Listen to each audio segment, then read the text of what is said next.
हालत हो गई होगी तो बैठने वाला ही जान सकता है। 5 साल से बकाया है, खाली सरकार से मांग रहे हैं हमारी मांगें पूरी हो, हमारी मांगें पूरी हो। अखबारों में देखते हैं डेली छपा रहता है इतने 1000 करोड़ पास और इतना पास, और 5 साल से मिल भी नहीं रहा है। इसलिए हम सरकार से अपनी मांगों को पूरी करवाने के लिए बैठे हैं। यहाँ मुझे एक बात नहीं समझ में आ रहा, सिकंदर बाबा पढ़ाएं अगर मदरसों में तो समझ में आता है, लेकिन यहाँ पर सुनील सिंह जो है वो भी पढ़ाते हैं। अब तो पक्षपात वाली बात भी नहीं है, धर्मवाद वाली बात भी नहीं है, क्योंकि यहाँ पर सिकंदर बाबा और बगल में सुनील सिंह मौजूद हैं। दोनों लोग मदरसे में पढ़ाते हैं और मदरसे में हिंदी पढ़ाते हैं, सबसे बड़ी बात है। लेकिन मदरसे से पढ़कर आतंकवादी निकलते हैं, ऐसे आरोप लगाए जाते हैं। हो सकता है कि ऐसा कहीं हुआ हो, हम लोग को उसकी जानकारी नहीं है, लेकिन हमारी जानकारी में ऐसा कहीं कुछ नहीं है, ऐसा कहीं जानकारी नहीं है। लेकिन ये प्रधानमंत्री योजना थी, उनकी महत्वाकांक्षी योजनाओं में शामिल है कि मदरसों के जो बच्चे हैं वो समाज की मुख्य धारा में आए, समाज की हिंदी अंग्रेजी वाली विषय पढ़ते हो, समाज की मुख्य धारा में। क्या पढ़ाते थे आप उसके अंदर? हम उसके अंदर मैथ पढ़ाते और इंग्लिश पढ़ाते हैं। मैथ और इंग्लिश मदरसों के अंदर, मदरसे के अंदर आप हिंदी और इंग्लिश पढ़ाते हैं। ये हमारी योजना आधुनिक योजना ही है, इसका योजना का नाम है मदरसा आधुनिकीकरण योजना। मदरसा आधुनिकीकरण योजना का नाम ही है मदरसों को मॉडर्न विषय पढ़ाया जाए। जैसे मदरसों में अरबी, और मदरसों का मतलब कि अरबी फारसी, लेकिन मदरसों में आधुनिक को जोड़ दिया गया। अच्छा सुनील सिंह जी, मुझे एक बात नहीं समझ में आ रहा है, ये मदरसा लफ्ज जो आ जाता है मुस्लिम से जुड़ जाता है, ऐसा कुछ नहीं है, मुस्लिम से जुड़ जाता है। और आप सुनील सिंह हैं, आप मदरसे में पढ़ा रहे हैं और आपका वेतन 5 साल से रोक दिया गया। 16 साल हो गया हमको पढ़ाते हुए, ऐसा हम कहीं सुने ही नहीं है। वैसे बहुत सारे न्यूज़ों में अफवाहें चलती रहती हैं, अब अफवाह में क्या सच्चाई है इसके बारे में हमको जानकारी नहीं है। लेकिन क्या कहेंगे मौर्य जी? आजकल मौर्य ही जो है सब विवादों पे आके रहते हैं, इसी लेकिन मदरसे आपकी मांग क्यों नहीं पूरी हो रही है? सुनिए, हमको लक्षण लगाया जाता है। इसी मदरसे में वीर अब्दुल हमीद पढ़ करके जो है भारत की लड़ाई में बहुत बड़ा योगदान किया और वीर जंग को प्राप्त किया। इसी मदरसे में राजा राम पढ़कर सामाजिक नीतियाँ, सती प्रथा, ठगी प्रथा, बाल विधवा, हत्या, ये सामाजिक नीतियाँ जो मदरसे से ही पढ़ के सारे लोग निकले हैं, लेकिन आज आरोप उसी पर लगते हैं। उसी पे आरोप लगते हैं।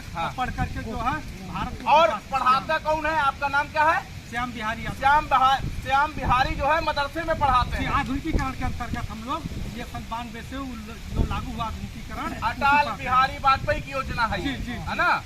मतलब इनके जो पूजनीय है उनकी योजना है, उन्हीं के नाम पर 2019 का लोकसभा चुनाव जीता गया था। लेकिन आज सौभाग्य की बात माना जाए कि दुर्भाग्य की बात माना जाए कि 5 साल का वेतन आपका बाकी है। जी हाँ, 5 साल का वेतन हम लोग दुर्भाग्य की बात है कि वेतन बाकी है।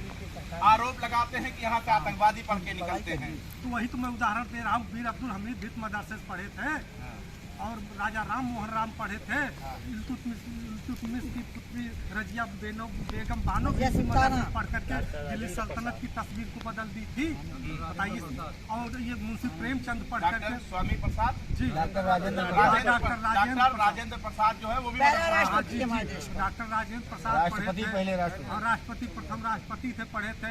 और आपके मुंशी प्रेमचंद इसी छोटे से मदरसे से पढ़कर कितना बड़ा कथाकार बन करके और सब जो है अच्छे उपन्यास के नाम से प्रसिद्ध। अगर एपीजे अब्दुल कलाम मदरसे से पढ़ के निकलते नहीं तो भारत को मिसाइल मिलता नहीं मिलता, किसी में क्षमता ही नहीं है। मदरसे की देन है, लेकिन हम लोगों के ऊपर आज कमजोर के नाते, कम मुख के नाते वीर अब्दुल हमीद जो है मदरसे से पढ़ के तो निकले थे, आज कहाँ से पढ़ के निकले थे ये बताइए। देखिए, मैं आजमगढ़ से आती हूँ, मैं भी इसी समाज, इसी तबके की एक महिला हूँ। और मदरसे में 3 नीति चल रही है, एक टीचर नीति, एक मिनी ITI नीति, एक आधुनिक नीति। जिसमें फर्स्ट नीति है उलमाओं की, सेकंड आ गए आप आधुनिक टीचर, थर्ड आ गया मिनी ITI। लेकिन तीनों को 3 नजर से देखा जा रहा है। फर्स्ट नंबर पे उठा रहा है टीचर, उलमा लोग। सेकंड नंबर पे मिनी ITI, आप जानते ही होंगे। थर्ड नंबर पे अब मैं यहाँ ये आती हूँ कि उलमा लोग सिर्फ एक मुंशी मौलवी अरबी फारसी की डिग्री पाकर नौकरी पाए हैं, लेकिन हमारे ये बीच जितने भाई बहन और जो नहीं आए हैं, यहाँ अनुपस्थित हैं, वो सारे कोई अरबी फारसी बोर्ड से नहीं आए हैं। वो वेल एजुकेटेड, वेल क्वालिफाइड, वेद साहिबत, MA BEd, MSc BSc graduation करके आए हैं। तो आप ये बताइए, मदरसा ना कभी आतंकवादी था ना है। ये चश्मा आपका ब्लैक देख रहा है, वाइट चश्मा लगाएगा तब तो अच्छाई नजर आएगी। अगर एपीजे अब्दुल कलाम ना पैदा होते तो आज फर्स्ट नंबर पे मिसाइल मैन ना होता।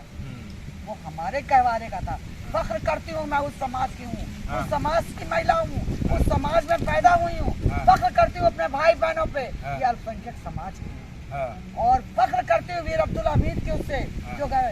आप सुनिए, जिस वक्त भगत सिंह अशफाकुल्लाह खां के नारों से घबराते